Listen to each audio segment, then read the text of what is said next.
Greetings, this is Pastor Tim Craven from Mellinger's Lutheran Church up on the hill in Shennick, Lancaster County, Pennsylvania. I'd like to share with you today a Bible story about the creation of the Holy Church by the power of the Holy Spirit on the day of Pentecost, 50 days after the death and resurrection of Jesus. The disciples were all gathered in a little room in fear of the Jews and the Romans, and Jesus had told them to go and wait until the Spirit comes upon you. Until this time they were very afraid, and after that they went out into the world and created the Holy Church and changed the world. 2,000 years later, we're still talking about it. This is the story from the second chapter of Acts. When the day of Pentecost had come, they were all together in one place. And suddenly a sound came from heaven like the rush of a mighty wind, and it filled all the house where they were sitting. And there appeared to them tongues as of fire, distributed and resting on each one of them. And they were all filled with the Holy Spirit and began to speak in other tongues as the Spirit gave them utterance. Now there were dwelling in Jerusalem Jews, devout men from every nation under heaven. And at this sound the multitude came together, and they were bewildered, because each one heard them speaking in his own language.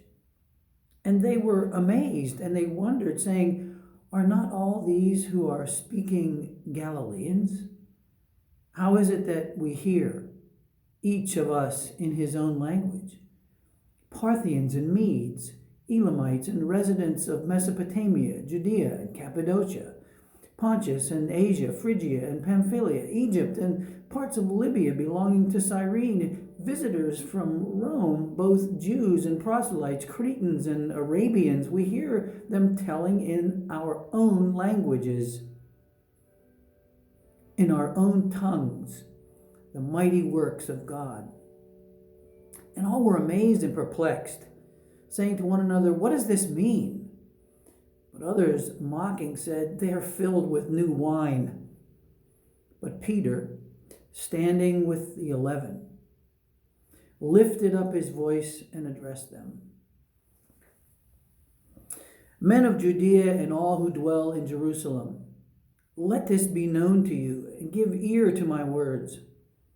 For these men are not drunk as you suppose, since it is only the third hour of the day.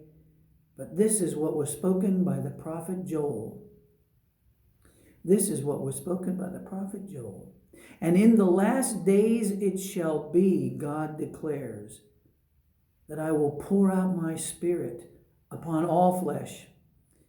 Your sons and your daughters shall prophesy. Your young men shall see visions, and your old men shall dream dreams. Yea, and on my men servants and my maid servants in those days I will pour out my Spirit, and they shall prophesy, and I will show wonders in the heaven above, and signs on the earth below, blood and fire and vapor of smoke.